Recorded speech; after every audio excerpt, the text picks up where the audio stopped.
성경 보겠습니다. 하나님의 말씀은 마태복음 5장 3절에서부터 12절까지 우리가 다 같이 한 목소리로 읽겠습니다. 3절에서부터 12절까지.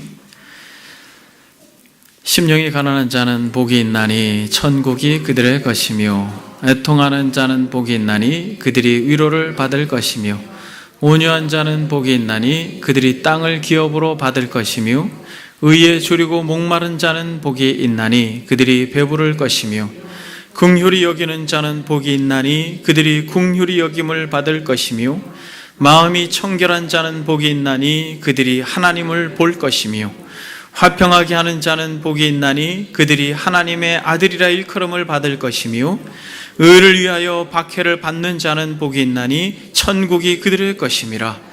나로 말미암아 너희를 욕하고 박해하고 거짓으로 너희를 거슬려 모든 악한 말을 할 때에는 너희에게 복이 있나니 기뻐하고 즐거워하라. 하늘에서 너희의 상이 큼이라. 너희 전에 있던 선지자들도 이같이 박해하였느니라. 아멘. 우리는 지속적으로 팔복에 대하여 여러분들과 말씀을 나누고 있습니다. 특별히 오늘은 7절 말씀, 긍휼히 여기는 자는 복이 있나니 그들이 긍휼히 여김을 받을 것이며 라고 하는 본문 말씀을 가지고 여러분들과 말씀을 잠시 나누기를 원합니다. 사랑하는 여러분, 진정 복이 있는 사람이 어떤 사람이라고 말씀드렸습니까?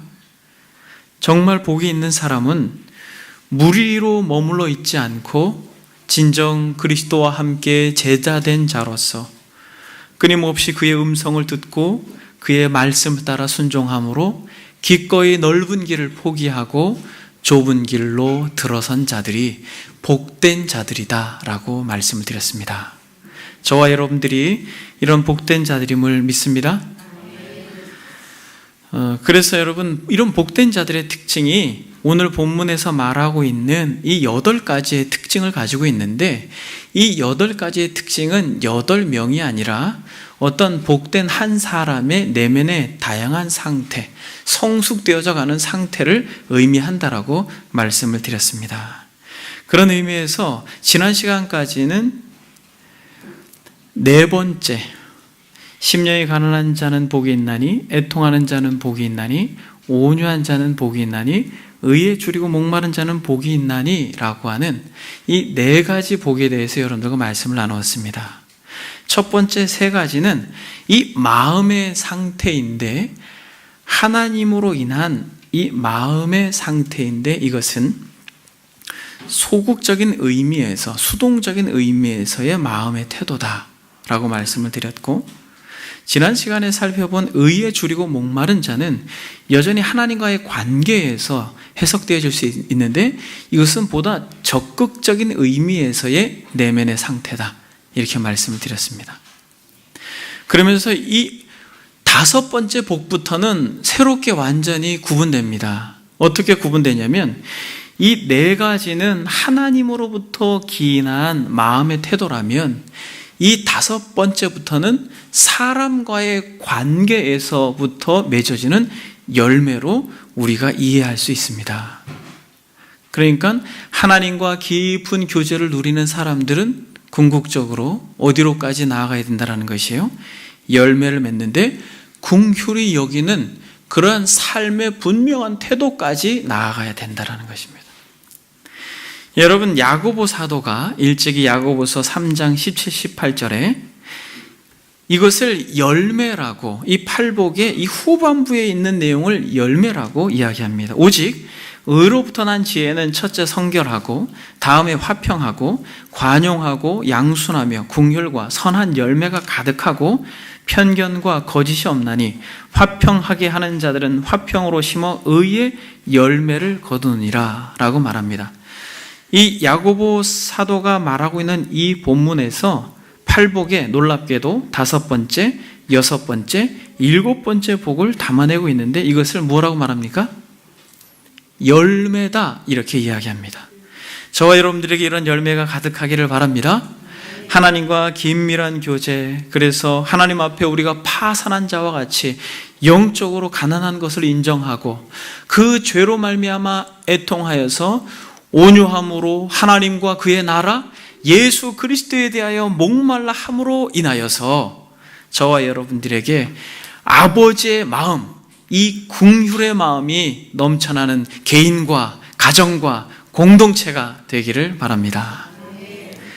저는 여러분 오늘 이 시간에 이 세 가지의 어떤 질문과 답을 가지고 여러분들과 말씀을 나누길 원합니다. 첫 번째는 긍휼이라는 게 무엇인가? 두 번째는 긍휼히 여기는 사람들이 성경에 어떤 인물들이 있는가? 세 번째는 긍휼히 여기는 자가 누리는 복이 무엇인가? 라고 하는 이 세 가지만 여러분들과 이 시간에 잠시 말씀을 나누길 원합니다. 여러분, 긍휼이 무엇입니까? 우리는 이 팔복 다섯 번째 복에 대해서 너무 잘 알고 있습니다. 긍휼히 여기는 자는 복이 있나니 그들이 긍휼히 여김을 받을 것이며, 여러분, 긍휼이라고 하는 사전적 의미는 불쌍히 여기다. 그래서 불쌍히 여긴 것으로 그치지 않고 불쌍히 여겨 돌보아 주다라고 하는 것이 사전적 의미입니다. 이 의미가 참 잘 긍휼이라는 단어를 해석했습니다. 신약 성경에 이 긍휼이라는 단어 엘레모는 자비라고 하는 단어로도 그렇게 번역이 돼서 성경에 기록되어 있습니다. 그러니까 긍휼, 자비라고 하는 단어가 어떤 단어예요? 같은 단어인 것입니다. 여러분, 예수님께서 무리들을 모아놓고 심령이 가난한 자는 복이 있나니 이렇게 말씀하시면서 긍휼히 여기는 자는 복이 있나니라고 이 말하는 것이, 여러분 이 시대 정신으로 볼 때는 이게 어떻게 들렸을 것 같아요? 이 말을, 이 팔복에 대해서 주의 음성을 들어야 했던 그 시대적 배경 속에서의 사람들의 이 정서적 단어, 이 긍휼이라는 단어가 어떻게 들렸을 것 같아요? 이들에게는 이 긍휼이라는 단어만큼 생소한 단어가 없었습니다. 왜냐하면 오랫동안 로마라고 하는 강대국의 지배 속에서 힘의 논리로 그렇게 세상이 돌아가고 있다라고 하는 것을 그들은 피부적으로 경험하고 있는 것입니다. 그래서 힘이 있어야지만 이 압제에서 벗어날 수 있다라고 하는 정신으로 무장되어 있는 이스라엘 백성들에게 심령이 가난한 자는 복이 있나니, 이것은 여러분 그들에게는 그렇게 마음속으로 와 닿는 게 아니에요. 긍휼? 이거는 더더욱 그렇습니다. 실제로 원형 경기장에서 이들은 무엇을 즐겼습니까? 노예들을 검투사로 만들어가지고 자기네들끼리 싸우게 합니다. 그리고 짐승들과도 싸우게 해요.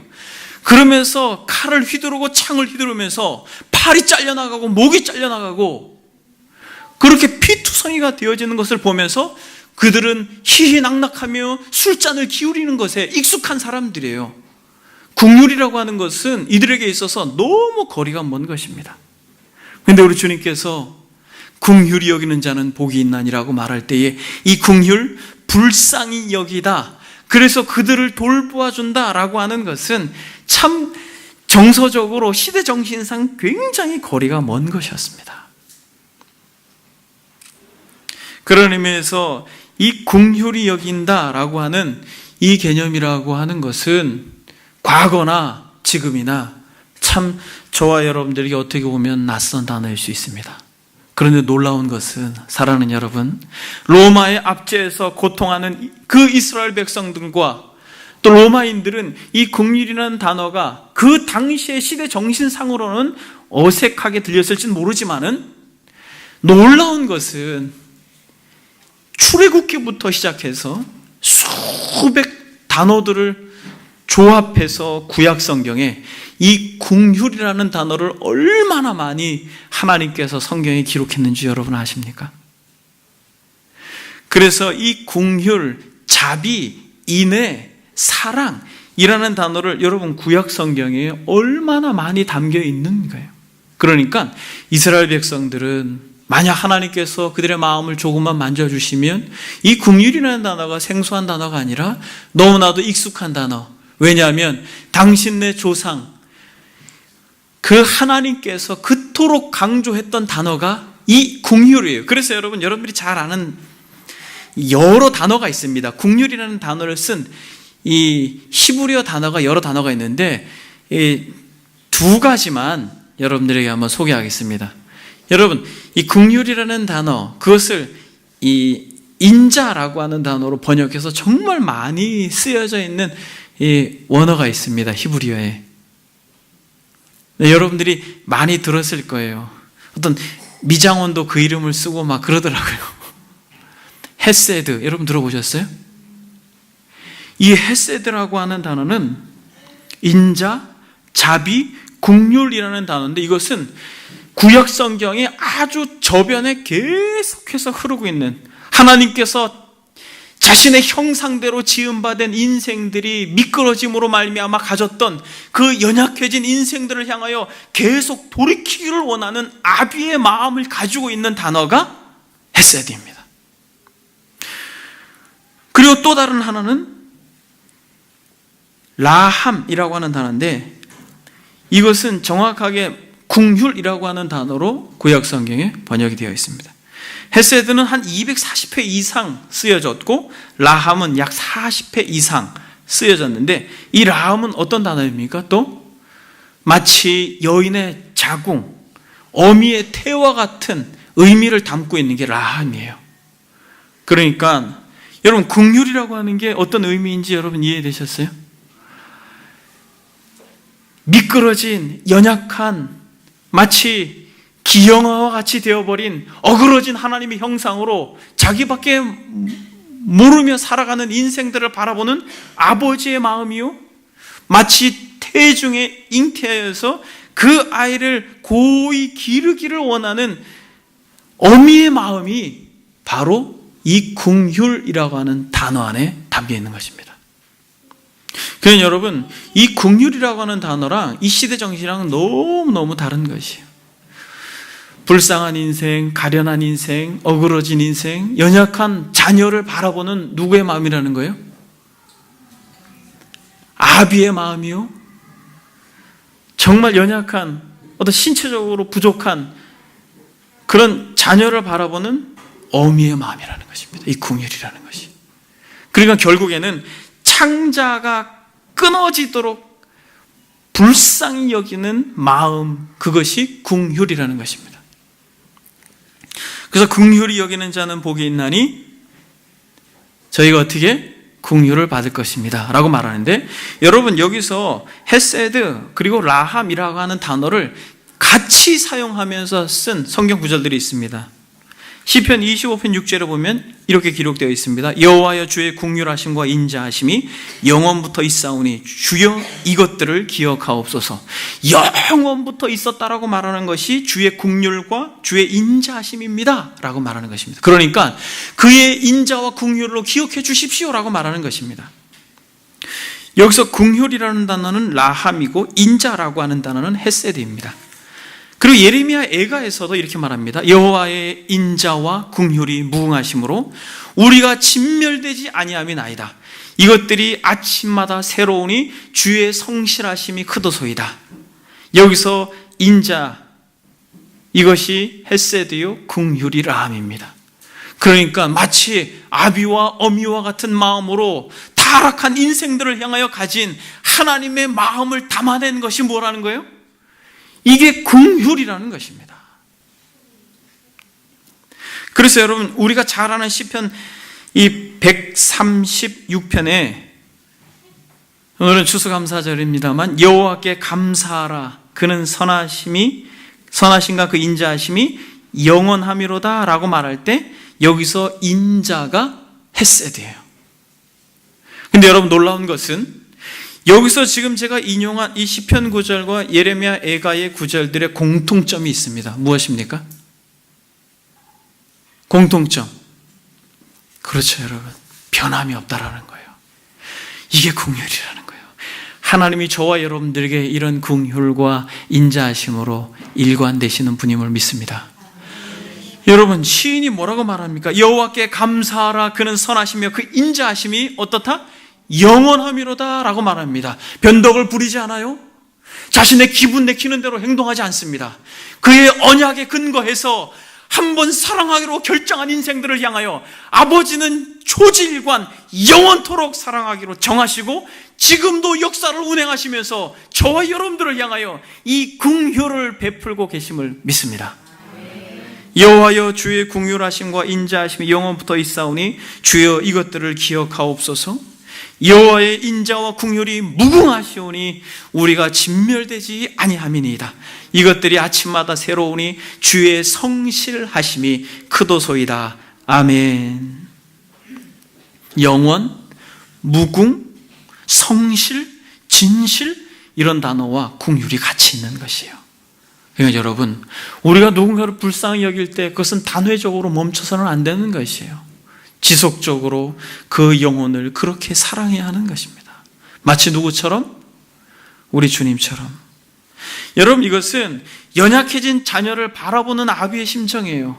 그가 잘 먹지 못하고 또 그 신체적으로 어떤 결함이 있어서 많은 사람들과 어울리지 못하고 친구들과 어울리지 못하는 만약 그런 자녀를 본다면 여러분 어떻습니까? 마음이 무너지는 것이죠. 찢어지는 것이에요. 창자가 찢어지는 것과 같은 고통을 가지는 마음으로 그 자녀를 바라보는 것, 그리고 그를 위하여 책임지고 끝까지 그에게 사랑을 베푸는 것이 긍휼인데, 이것이 아버지의 사랑인데, 여러분 어떠한 것이 이러한 긍휼, 인자, 헤세드, 사랑, 이러한 단어와 잘 맞물려 있는가? 여러분, 이 구약시대에 보게 되면 특히 이스라엘 백성들은 양을 그렇게 쳤죠. 그래서 목동들이 많았습니다. 그래서 어떤 일이 있었냐면 양을 치는데 어떤 양이 너무 배가 고파가지고 목자의 이 인도를 따르지 않고 한 1m 정도 떨어지는 이 낭떠러지에서 풀이 많은 걸 보고 이 양이 어떻게 했어요? 펄짝 뛰었습니다. 그래서 그것을 야금야금 계속 먹었어요. 배가 불러왔습니다. 문제는 뭐가 문제입니까? 뛰어내리긴 뛰어내렸는데 그게 올라오려니까 양이 힘이 없어요. 자신의 욕심에 눈이 멀어서 폴짝 뛰어내려서 야금야금 계속 뜯어먹다 보니까 배는 불러가지고 좋긴 한데 보니까 이 뛰어내린 곳을 올라갈 수가 없습니다. 이때에 그 양을 찾은 목자의 마음이 긍휼이라는 거예요. 이게 헤세드라는 거예요. 여러분, 그 양을 바로 건지려고 끈을 묶거나 아니면 양이 들고 있는 나무 지팡이로 건지려고 하면 어떻게 돼요? 양이 얼마나 미련하냐면 목자인지도 못 알아봐요. 그래서 자신을 잡아 가두려는 줄 알고 조금만 뒤로 물러섰을 때 그냥 낭떠러지로 떨어지는 그런 어리석은 행동을 한답니다. 그래서 여러분, 목자가 어떻게 해요? 목자가 계속 본답니다. 불쌍한 마음으로 계속. 그래서 이 양이, 이 미련한 양이, 이 어리석은 양이, 자기밖에 모르는 이 양이 기진맥진해서 묶어도 지팡이로 끌어올려도 저항할 수 없는 상태가 될 때까지 계속 기다린답니다. 그러면서 그 양을 끄집어 올리는 것, 이것이 긍휼이라는 거예요. 불쌍한 마음으로 바라보고, 그리고 그저 불쌍한 녀석 이렇게 바라보면서 계속 있는 것이 아니라 구체적으로 그를 그 웅덩이에서 건져서 자신의 품에 안는 것까지, 이것을 구약 성경에 면면이 흐르고 있는 헤세드라고 하는 단어의 의미입니다. 인자, 오래 참으심, 자비하심, 긍휼하심. 그래서 여러분, 토마스 왓슨이라고 하는 목사님은 긍휼히 여기다라고 하는 것이 무엇인가? 나는 대답한다. 이렇게 해서 이제 이분이 대답하셨어요. 나는 대답한다. 그것은 다른 사람의 공공함을 보고 우리 마음이 녹아져서 어떻게 해서든지 그들의 유익을 위하여 도움이 되려고 하는 태도가 긍휼이다, 이렇게 말합니다. 그래서 여러분, 한번 저를 따라해 봅시다. 긍휼은 마음이다. 여러분, 마음이 없는 것은 긍휼이 아니에요. 그것은 자선 행위입니다. 마음이에요. 근데 이 마음이 어떤 마음이에요? 단순히 돕고자 하는 마음이 아니라 아비와 어미와 같은 마음. 그러니까 긍휼은 마음인데 어떤 상황, 어떤 환경에 처한 누군가를 향한 불쌍히 여기는 마음입니다. 그럼 두 번째, 긍휼은 태도입니다. 한번 따라해 볼까요? 긍휼은 태도입니다. 여러분, 그냥 마음만 가지고 있으면 이거는 성경이 말하는 긍휼이 아니에요. 긍휼히 여기는 자니라고 말할 때 긍휼은 태도인 것이에요. 먹지 않은 양을 불쌍히 여기는 마음만 가지고 그냥 그래, 너가 뛰어내렸으니까 네가 알아서 해, 네가 책임져 라고 하지 않고 구체적으로 어떻게 해서든지 그 양을 도우려고 하는 건 그 기다림마저도 태도인 것이에요. 그 기다림마저도 그 영혼을 바라보고 그 영혼을 돕기 위해서 기회를 포착하고자 하는 그 마음 쓰는 것까지도 태도인 것입니다. 그래서 기회가 주어졌을 때 그 기회를 쓸 수 있는 것이에요. 이게 긍휼인 것입니다. 그리고 긍휼은 책임을 지는 것입니다. 한번 따라해 볼까요? 긍휼은 책임을 지는 것입니다. 양을 건져내서 다시 양을 칠 때 여러분, 이 양이 또 이러한 어리석은 행동을 하지 말라는 법이 있어요? 또 이러한 어리석은 행동을 하겠죠. 그럴 때 목자는 끝까지 그 양을 책임지는 행동을 하는 것이 긍휼이라고 하는 것입니다. 여러분, 성경에 보게 되면 이제 두 번째 질문입니다. 성경에 보게 되면 이렇게 긍휼을 드러낸 인물이 있습니다. 구약 성경에 대표적으로 구약 성경 하면 여러분 떠오르는 분들이 몇 분 계시잖아요.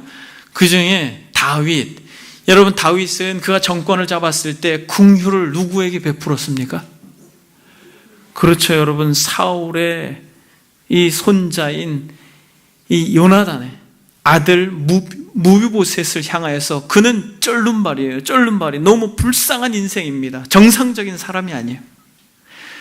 원수의 가문, 그리고 원수의 자녀이지만은 다윗은 그를 불러서 몰락한 사문 가운데 있는 그를 어떻게 여깁니까? 불쌍히 여기는 마음을 가지죠. 그리고 어떻게 합니까? 그를 불러서 왕의 식탁에 두고 같이 식사를 합니다. 여러분, 같이 식사를 한다는 것은 뭘 의미합니까? 상을 따로 차리지 아니하고 같이 식사를 한다는 것은 그렇게 권위를 인정해주고 교제하기를 원한다는 것이에요.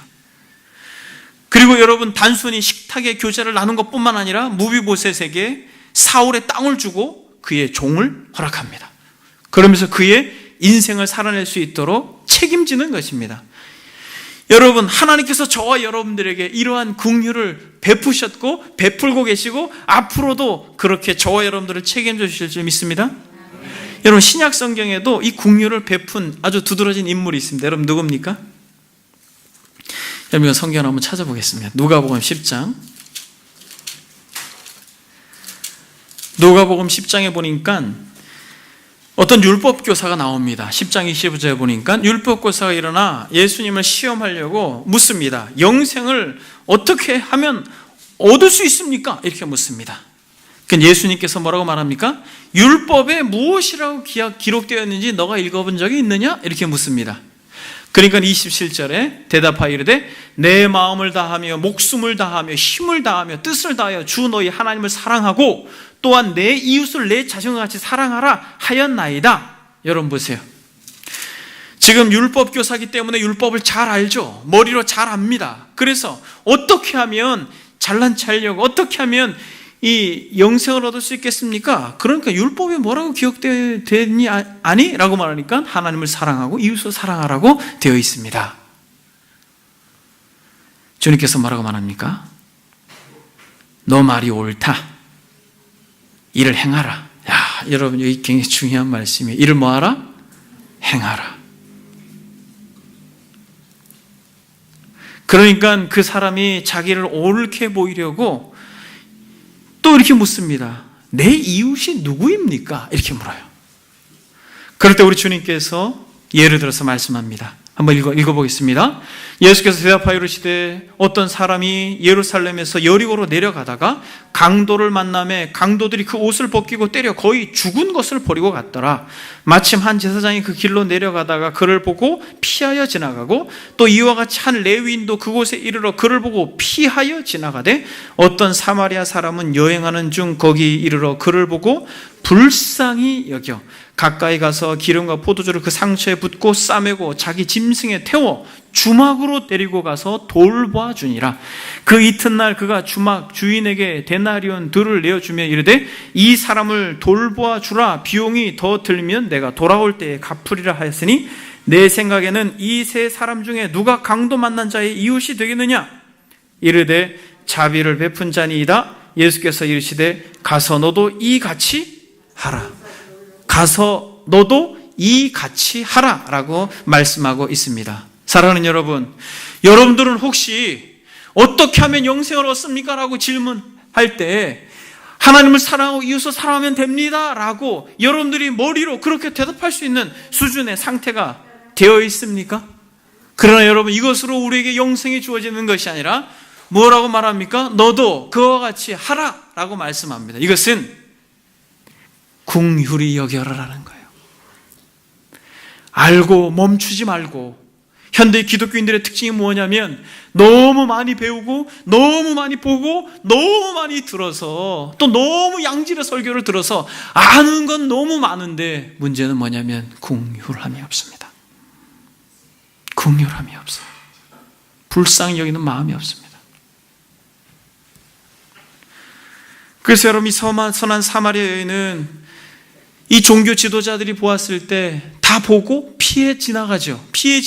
여러분, 이들이 강도 만나서 거반 죽게 되어서 정말 어떻게 보면 피투성이가 되어 있을 이 이웃을 불쌍히 여기는 마음이 있었을까 없었을까요? 있었겠죠. 마음은 있었지만은 뭘 하지 않았습니까? 행동하지 않았어요. 마음은 있었지만 행동하지 않습니다. 여러분, 이것이 어떻게 보면 저와 여러분들의 현주소 아닙니까? 마음은 있지만 행동하지 않는 믿음? 그러나 여러분, 지나치지 않고 행동하여 주막에 맡겼습니다. 그런데 한번 맡기고 그냥 볼일을 보고 바삐 자기 길을 갔습니까? 아니죠. 다시 돌아와서 책임지는 행동을 보입니다. 이러면서 주님께서 뭐랍니까? 이르되 자비를 베푼 자니이다. 예수께서 이르시되 가서 너도 어떻게 하라? 가서 너도 이같이 하라. 여러분, 이 성경에 보게 되면 이렇게 아주 구체적으로 긍휼, 마음과 또 행동하고 끝까지 책임진 정말 긍휼의 왕이 계십니다. 누가 그렇게 하셨어요? 여러분, 우리 주 예수 그리스도께서 긍휼 그 자체인 것이에요. 저와 여러분들이 주님을 믿고 따르는 것은 그분이 바로 긍휼이시기 때문에 그렇습니다. 그분이 바로 인자이시기 때문에 그렇습니다. 히브리서 한번 2장을 한번 보겠습니다. 여기에 보게 되면은 바로 오늘 마태복음 5장에 사용된 이 헬라어 단어를 동일하게 쓴 성경 본문이 히브리서 2장에 있습니다. 히브리서 2장 15절, 16절, 17절, 18절 우리가 한번 이 본문은 같이 한번 읽어보겠습니다. 시작.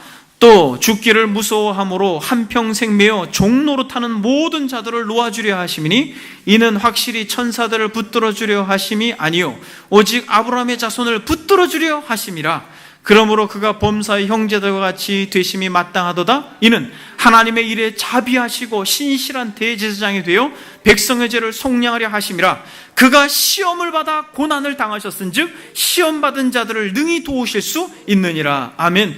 여러분, 본문에서 보니까 뭐라고 말합니까? 죽음으로 인하여 두려워하는 인생들을 향하여 불쌍히 여기고 긍휼히 여겨주셔서 그분은 죽음이 필요 없으신 분께서 육신을 입으셔서 죽음을 두려워하는 이들을 살리기 위해 오셨다라는 것입니다. 그러면서 본문이 뭐라고 말합니까?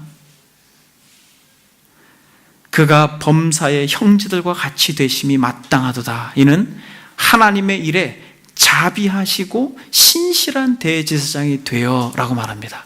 여기서 말할 때 이 자비가 긍휼이라는 단어와 똑같은 단어이고, 이 신실한이라고 할 때의 영원, 무궁, 변함없는 아버지의 사랑이 바로 이 안에 담겨 있는 것입니다. 즉 다시 말하면 하나님의 형상으로 지음받은 인생들이 타락하여 미끄러져 그 불쌍한 상태로 있는 가련한 자들을 구원하기 위해 하나님이 그 하늘의 보호자를 버리고 이 땅에 오셔서 구체적으로 행동하시고 긍휼히 여기심으로 말미암아 우리가 죽어야 할 그 십자가의 고난의 그 괴로움의 극치를 당신이 당함으로 우리를 살리신 긍휼하신 예수 그리스도, 그분을 우리가 믿고 소망하는 것입니다. 사랑하는 여러분,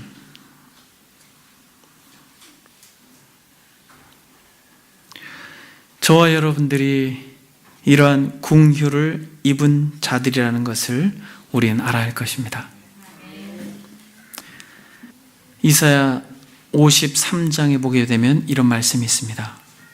우리는 다 양 같아서 그릇 행하여 각기 제 길로 갔거늘 여호와께서 우리 무리의 죄악을 그에게 담당시키셨도다. 우리의 죄를 속량하기 위하여 자비하고 신실한 대제사장이 되신 예수 그리스도, 그분은 다른 사람을 위해서가 아니라 바로 저와 여러분들을 긍휼히 여기기 위하여 그가 죄가 없지만 죄 있는 육신의 모양으로 나셔서 저와 여러분들을 대신하여 죽으시는 구체적인 행동의 긍휼을 베푸셨다라고 하는 것을 우리는 알아야 할 것입니다. 여러분, 저와 여러분들이 다 양 같다라는 걸 인정하십니까? 마치 먹을 것에 눈이 멀어서 1m 낭떠러지로 떨어져서 거기서 꾸역꾸역 자기의 배를 채웠지만은 그저 자신의 배를 채우는 것만 좋았지 그 이후에 어떻게 영원한 삶을 준비해야 될지 모르는 눈먼 양처럼 우리가 각기 제 길로 갔지만은, 그러나 친히 선한 목자 되어서 양들을 위하여 목숨을 버린다라고 하는 이 선한 목자 되셔서 친히 저와 여러분을 대신하여 죽으신 예수 그리스도를 믿는 믿음, 그 은혜를 받아서 그 긍휼하심을 받아서 그 긍휼하심을 가지고 그 시선으로 다른 사람들을 바라보는 마음의 태도가 바로 오늘 본문이 말하는 긍휼히 여기는 자입니다. 그래서 여러분, 여기서 긍휼히 여기는 자라고 하는 사람이 어떤 사람인지 마지막 세 번째 질문에 답을 하면서 여러분들과 구체적으로 정의를 하겠습니다. 여러분, 긍휼히 여기는 자의 복이 무엇입니까? 그것은 긍휼히 여김을 받는 것입니다. 그런데 우리가 잘 알아야 될 것은 뭐냐면, 긍휼히 여기는 자는 복이 있나니 저희가 긍휼히 여김을 받을 것이며 라고 말할 때 이것은 어떤 율법 조항이 아니라는 것이에요. 너가 긍휼히 여기면 너가 긍휼히 여김을 받을 거야 라고 말하는 어떤 율법 항목이 아니라는 것입니다. 여기서 말하는 긍휼히 여기는 자는 앞에 네 가지가 그대로 마음속에서 놀랍게 역사한 사람이에요. 심령이 가난하고 애통하고 온유하고 의에 줄이고 목말라져서 하나님과 그의 나라에 목말라 갈증하고 예수 그리스도를 향하여 그 참된 의에 목말라 갈증하는 인생들. 왜? 예수 그리스도가 아니면 나에게 소망이 없습니다. 나는 이토록 불쌍한 자입니다. 나는 당신의 긍휼이 없으면 살 수 없는 자입니다. 오늘도 그 긍휼 때문에 살았고 내일도 그 긍휼 때문에 사는 자입니다 라고 하는 마음이 있는 자는 복이 있나니라고 하는 거예요.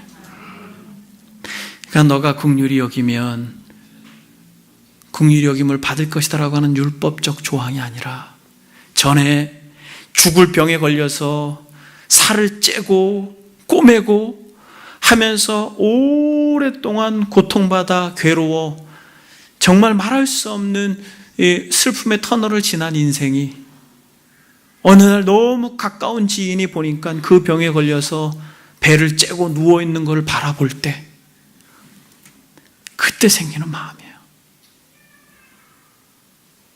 죽을 병에 걸려서, 암에 걸려서 한번 큰 큰 고통의 강을 건넌 사람이 자기가 암인 줄 알고 벌벌 떠는 인생을 바라볼 때 가지는 마음, 그게 긍휼이에요. 죄와 허물로 죽었던 자가, 정직하게 자기가 얼마나 비참한지 아는 자가 하나님의 긍휼이 없이는 살 수 없는, 이 헤세드의 은혜가 없이는 살 수 없는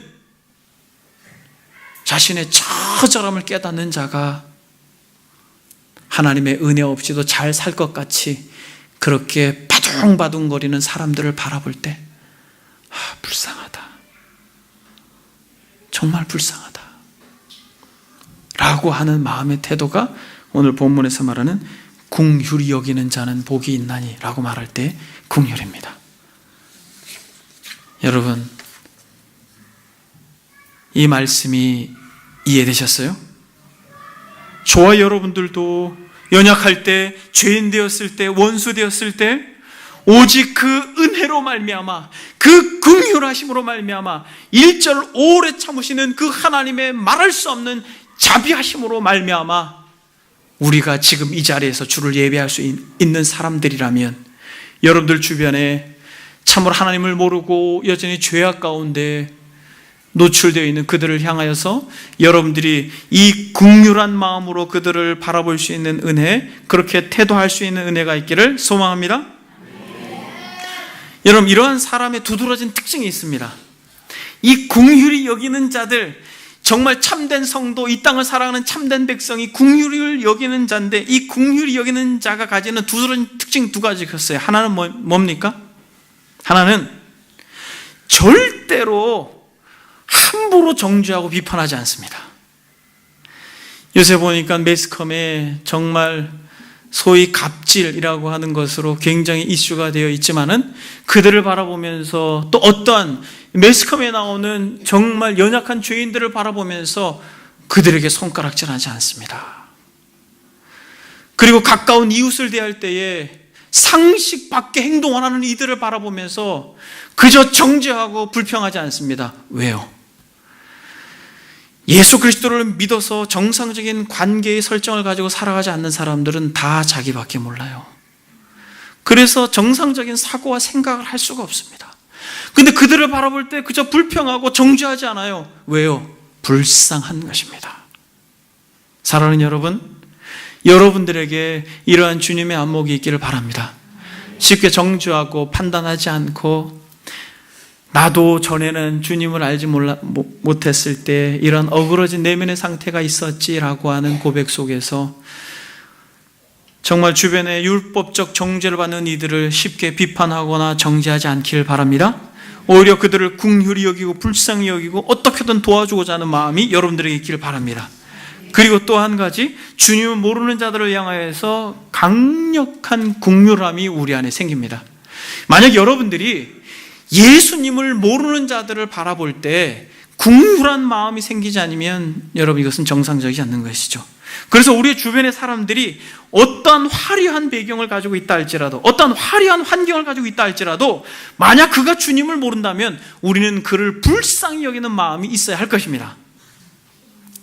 그러한 것들로 사람들을 평가하지 않고, 겉으로 보이는 것들로 평가하지 않고, 그 영혼에 죽어있는 비참함을 바라보며 불쌍히 여기는 마음이 있는 것입니다.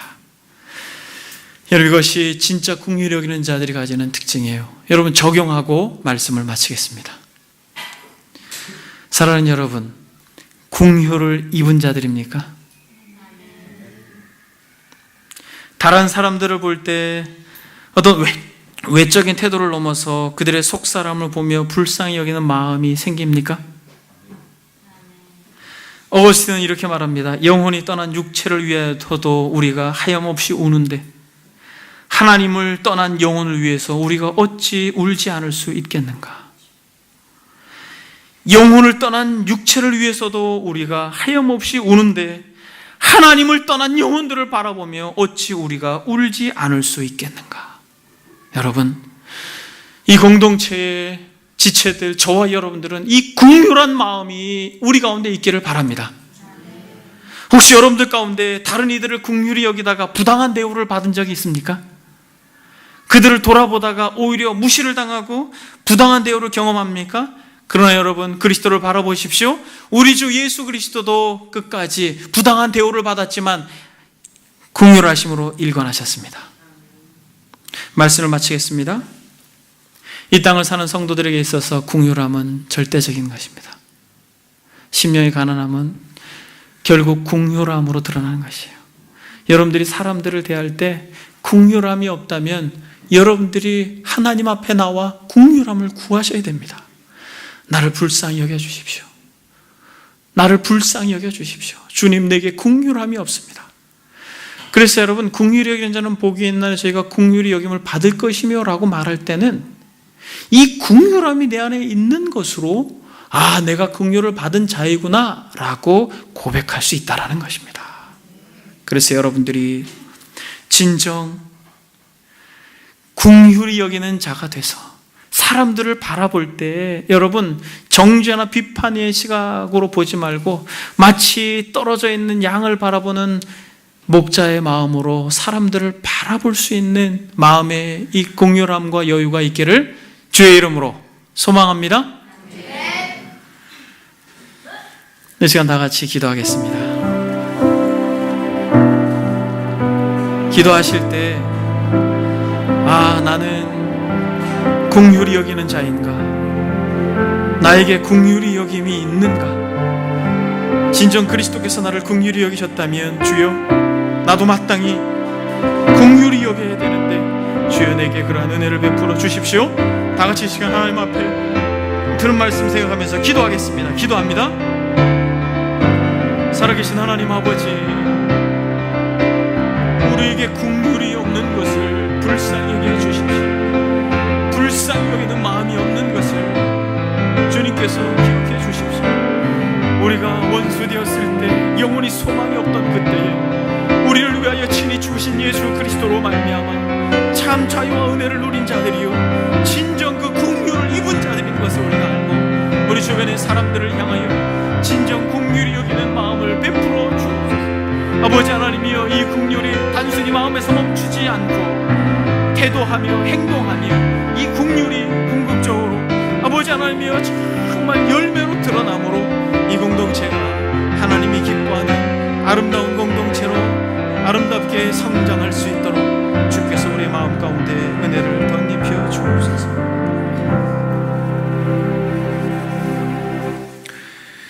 여호와여, 주의 긍휼하심과 인자하심이 영원부터 있었사오니 주여 이것들을 기억하여 주옵소서. 주님, 여전히 아버지께서 우리를 긍휼히 여겨 주시고 예수 그리스도로 말미암아 참으로 볼품없는 우리들에게 자녀의 귀한 자리로 주님께서 불러주셔서 감히 하나님 앞에 나와 예배할 수 있는 특권과 은혜를 주셨사오니 주님, 우리가 하나님께서 우리에게 베풀어 주신 그 긍휼, 그 자비, 그 인자를 잊지 아니하도록 주께서 날마다 우리의 마음을 기경시켜 주옵소서. 그래서 아버지 하나님, 우리 주변의 사람들을 향하여서 참으로 긍휼한 마음을 가지고 불쌍히 여기는 마음을 가지고 그 상대방을 참으로 가련히 여기고 그들을 도울 수 있도록 우리의 손과 발을 주님께서 사용하여 주옵소서. 그래서 주님, 이 공동체가 진정 하나님의 긍휼과 자비가 넘치는 공동체가 되어서 마지막 때에 참으로 조국 교회의 한 모퉁이 정말 빛과 소금으로서 사명을 잘 감당할 수 있는 공동체가 되도록 은혜를 더하여 주옵소서. 감사드리며 예수님의 이름으로 기도드립니다. 아멘.